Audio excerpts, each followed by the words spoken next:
Hello and welcome to this YouTube channel. आज आप सभी लोगों का स्वागत है हमारे इस यूट्यूब चैनल पर। और आज हमारा फाइनल दिन होने वाला है, यानी कि 9 दिन की इस जर्नी में आज हमारा लास्ट दिन होने वाला है स्पिरिचुअल चैलेंजेस का। इसमें हमने काफ़ी सारे टॉपिक आपके सामने कवर किए हैं। राम जी की कथा से लेकर कलयुग किस तरीके से आता है, गुरु की पहचान आप किस तरीके से करते हैं, और साथ में ऐसे ढेरों टॉपिक थे जो कि हमने आप तक पहुंचाए हैं। 8 दिनों के अंदर काफ़ी कुछ हमने देखा है हमारी इस वीडियो के माध्यम से। हमारी आप लोगों से एक ही रिक्वेस्ट रहती है कि आप हमारे चैनल को सब्सक्राइब कीजिए, ताकि ये वीडियो ज़्यादा से ज़्यादा लोग देख सके और हमारा भी मनोबल बढ़े आप तक वीडियो लेकर आने का। तो आज नो वीएफएक्स, आज कोई वीएफएक्स पीछे बैकग्राउंड में आपको देखने को नहीं मिलेगा। आज हम टोटली बात करेंगे धर्म पर। धर्म चर्चा ये होने वाली है। आखिर धर्म क्या है, धर्म को हमको क्यों जानना चाहिए, और ढेरों ऐसी बात सनातन धर्म के ऊपर भी होगी, हिंदू धर्म के ऊपर भी होगी। चलिए स्टार्ट करते हैं आज के टॉपिक से। आखिर धर्म को हम क्यों जाने, धर्म को जानना आवश्यक क्यों है। देखिए, धर्म, अगर मैं आपसे स्टेटमेंट कहूं धर्म होता क्या है, बहुत सारे लोग अभी कमेंट बॉक्स में कहेंगे हिंदू धर्म है, मुस्लिम धर्म है, क्रिश्चियन धर्म है और बुद्धिस्ट धर्म है। इस तरीके के अनेकों धर्म वो गिनवाने लग जाते हैं।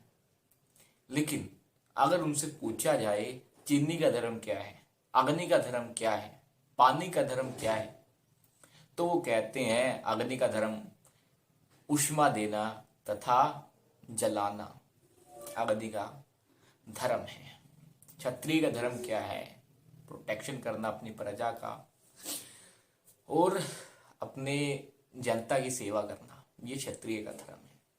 इसी के साथ साथ भारत भूमि में तो अगर जन्म हुआ है किसी का भी, वो धर्म को इजीली बता सकता है।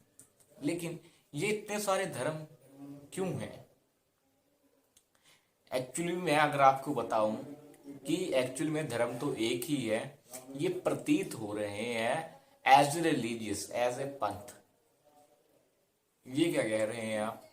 जी हाँ, बिल्कुल सत्यवाणी बता रहा हूं आपके सामने कि धर्म तो एक ही है। मनुष्य का वो गुण जो उससे अलग नहीं किया जा सकता, वो धर्म है। अब आपसे कहूं कि अग्नि या फिर चीनी, चीनी का धर्म है क्या है? चीनी का धर्म क्या है? चीनी का धर्म है मिठास देना। अब ऐसा थोड़ी ना कह सकते हैं कि ये मुस्लिम अगर चीनी खाएगा तो उसको कड़वी लगेगी, अगर इस्लामिक इस चीनी को खाएगा तो उसको मिठास नहीं मिलेगी। अरे चीनी का तो धर्म ही है मीठा करना। तो उस वस्तु का वो गुण होता है धर्म जो उससे अलग नहीं किया जा सकता। इसी तरीके से मनुष्य का धर्म अलग किस प्रकार से हो सकता है? हम सभी भी तो मनुष्य हैं, अन्यथा द्विपद पशु जो धर्म को नहीं जानता, धर्म का पालन नहीं करता, वो तो पशु है। वो ज्ञान नहीं ले सकता, वो धर्म का पालन नहीं कर सकता। इसलिए मनुष्य शरीर हमको मिला है, हमको ये जिज्ञासा करनी चाहिए कि आखिर हमारा जन्म क्यों हुआ है, उद्देश्य क्या है हमारे जन्म का, आखिर मनुष्य का धर्म क्या है, वो हमको जानना आवश्यक है। अब कोई भी इसमें ये नहीं कह सकता कि मनुष्य का धर्म तो ये है, मनुष्य का धर्म तो वो है, ये है वो है। नहीं, कॉमन चीज लीजिए। कॉमन क्या है? मनुष्य, हम सभी देखते हैं कोई ना कोई किसी भी प्रकार की हर परिस्थिति में वो कार्य करता है। आखिर वो कार्य कौन सा है? वही उसका धर्म है। वो कार्य है सेवा का। सेवा हर व्यक्ति करता है, चाहे वह अपनी इंद्रियों की हो, चाहे वो सामान्य जनता की हो। जैसे कि बिजनेसमैन क्या कहता है अपने कस्टमर से, मुझे सेवा का मौका देकर देखिए। पॉलिटिशियन क्या कहते हैं जनता से, हमें भी सेवा का मौका देख के देखिए। तो ये सेवा जो है हर एक व्यक्ति किसी ना किसी की कर रहा है, लेकिन ये सेवा जो है वो टेम्परेरी है, टेम्परेरी। अब मैं आपसे पूछूं कि आप दीवार पर कौन सा पेंट करवाना चाहेंगे, जो कि टेम्परेरी हो या फिर परमानेंट हो? आप कहेंगे हमें तो परमानेंट पेंट करवाना है, जो कि कभी मिटे ही ना। उसी तरीके से अगर आप परमानेंट परमानेंट धर्म को स्टैब्लिश करने में सक्षम रह पाते हैं, तो आप धर्म की एक्चुअल व्याख्या से उन्मुख नहीं हो पाते, यानी कि आप धर्म की एक्चुअल मीनिंग को समझ जाते हैं। अब ये तो बात रही मनुष्य की, आखिर धर्म एक्चुअल है क्या? सेवा करना, लेकिन सेवा किसकी करना? वो अब यहां पर आ जाते हैं भगवान। भगवान यानी कि जिसकी हम सेवा कर सके। अब कोई कहे कि भगवान लाइट है, भगवान तो लाइट है, तो अब बताए आप उनकी सेवा किस प्रकार से कर सकेंगे? आप उनसे प्रेम का संबंध किस तरीके से बना सकेंगे? नहीं। इसलिए बताया गया है भगवान का स्वरूप, भगवान तो सत्य चित्त आनंद के स्वरूप है। यानी कि जब हम भौतिक जगत में आते हैं तो हमारा शरीर किसका होता है? असत अचित निरानंद का हमारा स्वरूप होता है। लेकिन भगवान ये भौतिक दृष्टिकोण से परे की है, वो आते हैं सत्य, सत्य है उनका स्वरूप, जो कि स्थिर है, चित्त और आनंद। सत्य स्थिर भी है, बढ़ते भी हैं और आनंद प्रदान करते भी हैं। अब ये है भगवान का स्वरूप, ये है आधार। अगर आप लाइट से संबंध बनाना चाहते हैं तो आपको जब मालूम ही नहीं है कि भगवान का स्वरूप क्या है, भगवान के गुण क्या हैं, आखिर भगवान दिखते कैसे हैं, तो आप उनसे प्रेम का संबंध किस तरीके से स्थापित कर सकते हैं? नहीं, आप नहीं कर पाएंगे। तो इसीलिए भगवान बताया गया है, ब्रह्मा जी कहते हैं, ईश्वरा परमा कृष्ण सच्चिदानंद विग्रह अनादिरादिर गोविंद सर्व कारण कारणम। Lord Brahma is saying, ईश्वरा परमा कृष्ण, भगवान तो ईश्वर परमेश्वर कृष्ण है। सच्चिदानंद विग्रह, विग्रह है उनका, जो मूर्ति मानते हैं भगवान को, वो नहीं है। सच्चिदानंद विग्रह नादिरादिर गोविंद सर्व कारण कारणम। वही समस्त कारणों के कारण है, समस्त कारण स्वरूप है, वो है भगवान श्री कृष्ण। जिस किसी को भी डाउट हो कमेंट बॉक्स में बता दीजिएगा कि आप क्या धर्म मानते हैं, क्या आपका दृष्टिकोण है। मैंने आपके सामने स्पष्ट तौर पर रखा है। आखिर आप भगवान श्री कृष्ण से संबंध अगर बना लेते हैं तो भगवान कृष्ण की आज्ञा का पालन करते हैं तो आप धर्म का पालन करते हैं। अन्यथा आप कुछ भी कीजिए, अपने मन गढ़ंत तरीके से कीजिए, वो निष्फल है, वो मान्य नहीं। बिल्कुल। अब बात करते हैं हिंदू धर्म। हिंदू धर्म में हिंदू धर्म आखिर है क्या? एक चौंकाने वाला सच आपको बताता हूं, हिंदू धर्म नाम की कोई चीज ही नहीं है। जी हाँ, हिंदू नाम का कोई शब्द नहीं है। हिंदू का धर्म, ये हिंदू धर्म नाम की कोई चीज ही नहीं है। ये जियोग्राफिकल लोकेशन को डेडिकेट किया गया है। अगर आप किसी पर्टिकुलर एरिया में रहते हैं तो जब मुस्लिम यहाँ पर आए थे या फिर तर्किश या फिर यूरोपियन यहाँ पर आए थे तो सिंधु घाटी के क्षेत्र से आए थे, उनको सिंधु अच्छे से प्रोनाउंस करना नहीं आता था, तो इसलिए वो सिंधु को कहा करते थे हिंदू।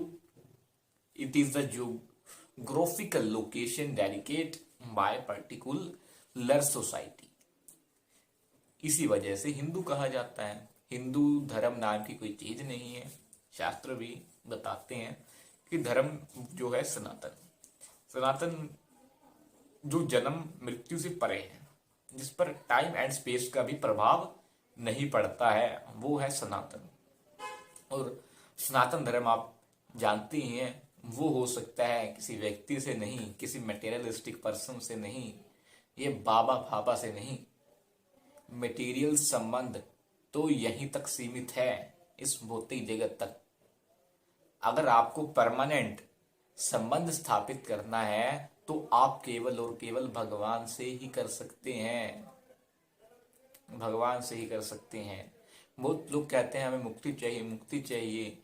लॉर्ड शिवा उसके बारे में क्या कह रहे हैं? पार्वती जी जब उससे पूछ रही है पद्म पुराण के अंदर कि मुक्ति प्रदाता सर्वेशाम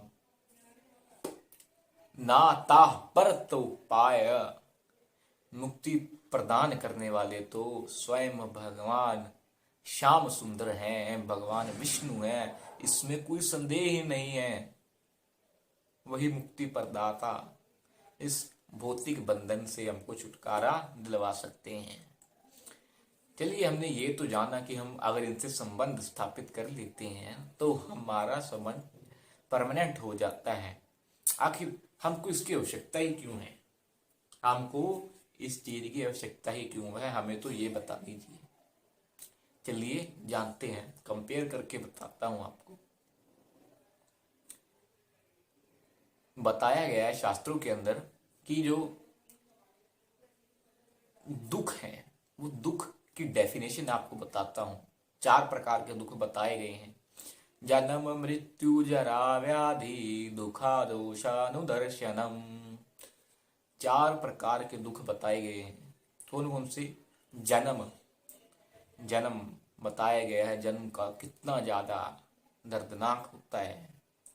बताया गया है जब माँ के गर्भ में बच्चा होता है तो उसको माँ जरा सा कुछ गलत खा लेती है तो उसको वो कीड़े काटते हैं, और दुख जब वो सहन नहीं होता बच्चे को, तब वो हरि को पुकारता है और हरि उस दर्द को सहन करने में उसकी सहायता करते हैं।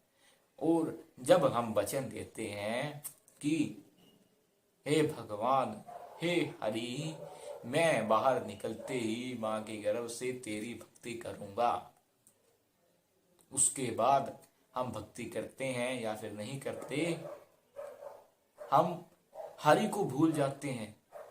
हरि हरि हो गए, यानी कि हरि जल्दी चले गए। हरि के अलावा सब चीजों से संबंध बनाकर रखते हैं। जन्म, ये बात हुई जन्म की। मृत्यु, मृत्यु में बताया गया है गरुड़ पुराण के अंदर, एक बिच्छू अगर काटता है, एक बिच्छू अगर काटता है तो इतना दर्द होता है, उसको सहन कर पाना बड़ा मुश्किल हो जाता है। लेकिन गरुड़ पुराण के अंदर बताया गया जब 4000 बिच्छू एक साथ डंक मारते हैं तब इतनी पीड़ा होती है कि जब यमदूत खींचते हैं उसको, उस आत्मा को, तब आप सोच के देखिए कि जब 40,000 बिच्छू एक साथ डंक मारेंगे तो आपकी हालत क्या होगी। आप उसको सहन नहीं कर पाएंगे, आप उसको सहन ही नहीं कर पाएंगे। जन्म मृत्यु ये दुख है। जरा यानी कि बुढ़ापा, बुढ़ापा कौन चाहता है? हर कोई व्यक्ति चाहता है कि वो जवान रहे, उस पर कभी बुढ़ापा ना आए, लेकिन ना चाहते हुए भी आता है, क्योंकि ये स्वभाव है। ये स्वभाव है। जिस जगत को बताया गया है कि ये तो है दुखाल्यम अशाश्वतम, ये तो दुखों का घर है, ये तो दुखों का घर है। अगर हिमालय कहूँ, हिमालय से आप क्या समझते हैं? यानी कि बर्फ का घर। विद्यालय है, विद्यालय से आप क्या समझते हैं? विद्या का घर, वहां पर पढ़ना लिखना होता है। लेकिन अगर आप हिमालय में जाकर ये कहें कि मुझे कुछ रेत के कण यहाँ पर मिल सकते हैं क्या, तो आप मूर्ख कौन होगा? मूर्ख कौन होगा? आप होंगे, क्योंकि आप हिमालय में जाकर, हिम के घर में जाकर रेत ढूंढ रहे हैं। उसी तरीके से आप मूर्ख हैं, आप यहाँ पर सुख ढूंढ रहे हैं, क्योंकि यहाँ पर सुख है ही नहीं, तो आप ढूंढ क्या रहे हैं? दुखाल्यम अशाश्वतम, यहाँ पर हर एक चीज टेम्परेरी है, तो आप सुख किस प्रकार से ले सकते हैं? I am enjoy my life, free for life. नहीं, इस तरीके से नहीं होता। आप प्रमाणिक गुरु की शरण में जाइए। ये तीन मैंने यहाँ पर कोट किए हैं। जन्म, मृत्यु, जरा, व्याधियां। व्याधियां क्या होती हैं? डिसीज, रोग। रोग, कभी डेंगू हुआ, कभी मलेरिया हुआ, क्या है? टाइफाइड हुआ, तो कभी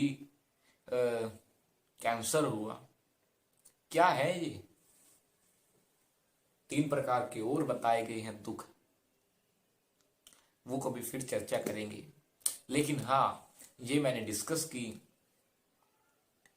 आप लोगों के सामने रखा धर्म की क्या परिभाषा है, धर्म होता क्या है, मनुष्य का धर्म क्या होना चाहिए, और आपको बताया ये आवश्यक क्यों है। 4 प्रकार के दुख हैं, इनसे बाहर निकलो, इनसे बाहर निकलो, इनमें फंसे मत रहो, इनमें फंसे मत रहो, इनसे बाहर निकलो। इनसे बाहर किस प्रकार से निकल सकते हैं वो बता देता हूं। भगवान श्री कृष्ण कहते हैं, प्रणिपातेन प्रति प्रश्नेन सेवया। प्रणिपातेन, प्रमाणिक गुरु की शरण में जाओ, उन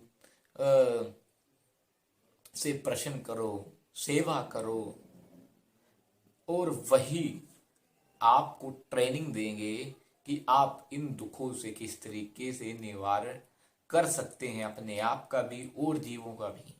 भगवान की आज्ञा मानो और इस दशहरे रावण को नहीं, राम को अपने जीवन में लेकर आइए। यानी कि राम जो है वो है अच्छाई का प्रतीक, और रावण जो है वो बुराई का प्रतीक।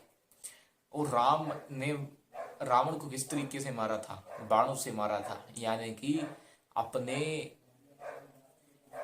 आज्ञा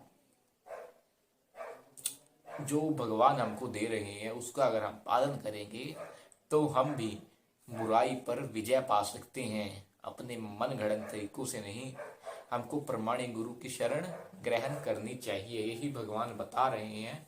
प्रणिपातेन प्रति प्रश्नेन सेवया, ये अगर हम कर लेते हैं तो हम निश्चित तौर पर इन दुखों से, इन व्याधियों से, जन्म मृत्यु के चक्कर से बाहर निकल सकते हैं। बहुत बहुत धन्यवाद, यही समाप्त करेंगे। Thank you for watching this video.